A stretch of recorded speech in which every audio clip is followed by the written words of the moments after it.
যাচ্ছি ঘরে, বাট কেউই জানে না, এটা সারপ্রাইজ করবো নায়ানকে। তো আমি কাউকে भी বলিনি, মামির সঙ্গে সকালে ফোনে কথা হচ্ছে, বাট তাও আমি বলিনি সারপ্রাইজ করার জন্য। তো যাই হোক, এখন বিকাল 5:30 মতন বাজে, 6টার মধ্যে আই থিঙ্ক বেরিয়ে যাবো। তো দেখা যায়, এখন ফিলহাল মানে বেরোনোর চেষ্টা করছি। দেখো মেন্টাসে মিমি চলে আসছে, আমার জিনিস ভুলে গেছিলাম, ওগুলো নিয়ে আসছে। কই মিমি? মিমি আসছে। যাওয়ার আগে মিমির কাছে জল খাবে, দেখো কেন গুলমম। দেখো এসে বেডশিট বাগেরা সব চেঞ্জ করলাম, না কিছু কাপড়া ছিল এগুলো মানে ওয়াশ করতে দিলাম। সো যাই হোক, এখন আমি নিচে ফ্রেশন আপ হয়ে গেলে মিন্টুসের চেয়ে খারাপ করছে 7:30 মতন বাজে। চাই মিন্টুসের ভাত তৈরি করি, যে ওকে ডিনার করে গেছে, রাতের ঘুমিয়ে যাবে, 3টের সময় উঠে গেছে, তো ওই জন্য তাতে করে খাই পাই দিই ওকে, এখন নিচেই খেলা করছে। মেন্টোসকে ডিনার করে দিলাম 8:20 মতন বাজে, অল কাম ডান। মেন্টোস ডিনার ডান মানে আমার অর্ধেক কাজ শেষ হয়ে যায়, একটু করে ঘুম পাড়িয়ে দেবো। এখন একটুখানি মানে খেলা করে মিমির সঙ্গে একটু মানে খেতে খেতে ভিডিও কল অ্যাজ ইউজুয়াল, যেটা আগে হতো সেটা এখনো হলো। আর মা মেন্টোসের জন্য অনেক সুন্দর সুন্দর স্যান্ডো গেঞ্জিস পাঠিয়েছে, তো তোমাদের দেখিয়ে দেখবো। দাও খুব সুন্দর, মানে দেখতে কালারফুল ব্রাইট আছে, তো তোমাদের দেখিয়ে দাঁড়াও।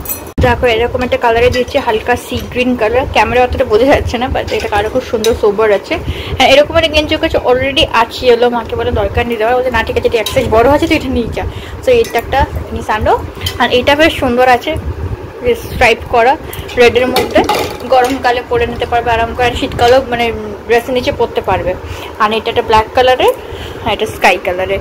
এগুলো হচ্ছে মেন্টোসের ড্রেস, গিফটেড বাই দিদা। তো যাই হোক, এখন রাত্রে এগুলো পরাবো না, একটু একবার ওয়াশ করে নিই, তো পরাবো। এখন ওকে পুরোনো যে গেঞ্জিটা আছে এটা পরিয়ে দিই।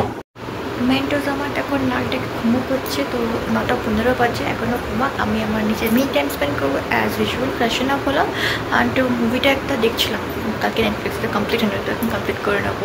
রাতে ডিনার রুটি আর কিছু এই কমপ্লিট হবে আই গেস, তো সেটা আজকে ডিনার করবো। তো এখন আমি চাই একটু নিজে মি টাইম স্পেন্ড করি। মা নাই গুড়বাদাম পাঠিয়ে দিয়েছিলাম, একটু গুড়বাদাম টেস্ট করছে, 9:30 বাজে, 9 একটু পরে আসবে, আমাকে সারপ্রাইজ করবো। বসে টাইম পাস করে গুড়বাদামই খাওয়া যাক। নায়ান তো দারুণ সারপ্রাইজ হয়ে গেছে, কিন্তু ও এক্সপেক্ট করে নিয়ে আজকে আমি চলে আসবো, ভাবছিল 2 দিন পরে আসবো, আমার নয়ন আমাকে নিয়ে আসবে, বাট আমি একা একা চলে আসবো ভাবতে পারিনি। তো অনেক মজা হলো। এখন আসতে কথা বলছি কি মিন্টু স্কুটি যাবে। সো আমরা এখন ডিনার করে নেবো, রুটি অ্যান্ড অমলেট, তারপরে গুড নাইট হয়ে যাবো, মানে ভালো করে মুভি বাগেরা দেখবো। তো আজকের মিনি ব্লগটা যদি তোমাদের ভালো লাগে থাকে, টু লাইক শেয়ার সাবস্ক্রাইব। আমার সঙ্গে কালকে ভালো লাগে থাকে, টিল দেন অনেক হ্যাপি থাকো, পজিটিভ থাকো, bye, take care, good night.